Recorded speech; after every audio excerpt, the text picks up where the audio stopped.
नमस्कार, स्वागत आहे तुमचं माझं आजच्या व्हिडिओमध्ये. तर आज आहे महाशिवरात्री. महाशिवरात्रीनिमित्त तुम्हाला व तुमच्या परिवाराला माझ्याकडून शिवमय शुभेच्छा. तर आज सकाळी अंगणामध्ये सडा शिपून त्याच्यावर रांगोळी काढून घेतली. नंतर इकडे बटाटे 2 कुकरमध्ये उकडायला ठेवली आणि त्यानंतर लगेच घरातली देवपूजा करून घेतली. यांना कामावर जायचं होतं म्हणून यांचा साबुदाणा बनवून घेतला. पण आज तो साबुदाणा काय माहीत व्यवस्थित भिजलाच नाही. आय होप तो खायला तरी व्यवस्थित लागेल. त्यानंतर मला मंदिरात जायचं होतं म्हणून माझी तयारी करून घेतली आणि माझ्याकडे जितकं सामान आहे तितक्यात देवपूजेचं ताट तयार करून घेतलं. मंदिरात सकाळीच यायचं होतं पण मनूला सोबत आणायचं होतं म्हणून ते शक्य झालं नाही. इकडे आल्यावर छान अशी देवपूजा करून घेतली. देवपूजा केल्यावर खूप प्रसन्न वाटत होतं. यांना यांच्या कामावर जायचं होतं म्हणून तिथून जरा लवकरच घरी आले.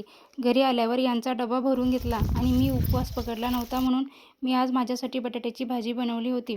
तर असा होता माझा आजचा दिवस. जर व्हिडिओ आवडला असेल तर लाईक करा, शेअर करा आणि सबस्क्राईब करा. बाय.